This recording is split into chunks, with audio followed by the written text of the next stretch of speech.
Hey everyone, having trouble with no sound or mic issues during Messenger's video calls?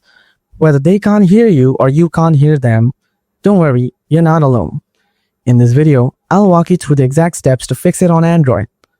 Let's get right into it. Solution 1. Check your volume settings. During the video call, press the volume up button. Make sure the media volume is turned up, not just ringtone or alarm. If you're using Bluetooth or headphones, try disconnecting and switching to the phone speaker. Solution 2. Check microphone and camera permissions. Open Settings. Tap Apps or App Management. Scroll and tap on Messenger. Go to Permissions. Make sure both microphone and camera are allowed. Solution 3. Check Do Not Disturb mode. Swipe down the notification bar. Look for the Do Not Disturb mode. If it's on, turn it off. Now restart the call. Solution 4. Clear Messenger cache. Open your phone settings. Go to Apps. Tap Messenger.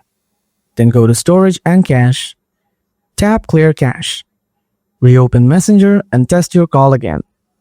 And that's it. One of these simple steps should fix the sound or mic issue in your Messenger video calls. If this helped you out, hit the like button and subscribe for more quick and tech solutions. And don't forget to tap the notification bell so you don't miss future fixes. Still stuck? Drop your issue in the comments and I'll be happy to help you out. Thanks for watching. See you in the next one.